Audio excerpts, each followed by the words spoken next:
something only kids who grew up poor would understand. We lived in this small house on the edge of town. Not terrible, but definitely not nice. The wallpaper peeled in the corners, our carpet had this permanent musty smell no matter how much my mom cleaned, and everything we owned came from yard sales or was handed down from relatives. My mom worked 2 jobs at that point, and my dad had been laid off from the factory about a year before. He was picking up whatever work he could find, but money was tight, like counting pennies for milk tight, eating the same pot of beans for a week tight. My best friend Haley lived across town in one of those new developments with matching houses and actual sidewalks. Her parents both had office jobs with benefits, and they had this system where they could order takeout on an app and have it waiting when they got home. That was like magic to me. One Friday, Haley invited me for a sleepover, and I was beyond excited. Her house had central air conditioning. We had one window unit that only worked if you hit it just right, and an actual game room with a TV just for playing games. The morning of the sleepover, my mom sat me down for the talk. Not that talk, but the one poor kids know all too well. She explained that I shouldn't ask for extra food, that I should wait to be offered things, and that I shouldn't mention certain things about our house. She slipped a $5 bill into my pocket, just in case, and hugged me extra tight. That $5 felt like a fortune and a burden all at once. I knew it was probably grocery money for the next day, and I was terrified of spending it. When I got to Haley's house, everything was exactly how I imagined. They had matching furniture that wasn't broken anywhere. Their fridge had an ice maker in the door, like magic ice whenever you wanted it,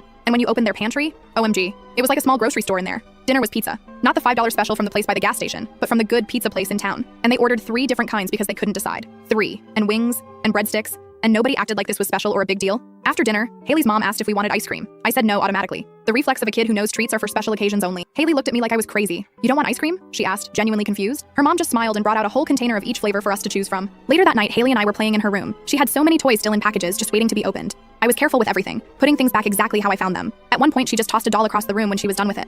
I nearly had a heart attack. Around midnight, we got hungry again. Or rather, Haley decided she was hungry, and I wasn't about to admit I could always eat more. She said we should raid the kitchen for snacks. I followed her downstairs, nervous but excited. She opened the pantry and started grabbing things. Chips, cookies, candy, without checking if it was okay. I stood there frozen, waiting for an adult to appear and scold us. Nobody came. "What do you want?" she asked, arms full of snacks that would have been carefully rationed at my house. "Whatever you're having is fine," I mumbled, the script my mother had drilled into me coming out automatically. We took our midnight feast back upstairs. Haley opened a bag of chips, ate a few, then moved on to something else. The open bag just sat there. I couldn't stop staring at it. At home, you never left food open like that. You sealed it carefully, sometimes with clothespins because we didn't have those fancy chip clips. Food wasn't something you just abandoned half-eaten. The next morning, Haley's dad made pancakes. Not from the mix, but from scratch. And there was real maple syrup, not the corn syrup stuff in the bottle shaped like a woman. He kept asking if I wanted more, and I kept saying no, even though I did, because that's what you do when you're a guest and you're poor. You don't impose. When my mom came to pick me up, Haley's mom sent me home with leftover pizza in a real glass container. "Just return it whenever," she said casually. That container was nicer than anything we owned. In the car, my mom asked if I had fun. I nodded, but I felt weird. Like I'd visited another planet where everything was easier and nobody worried about the things we worried about daily. "Did you use your emergency money?"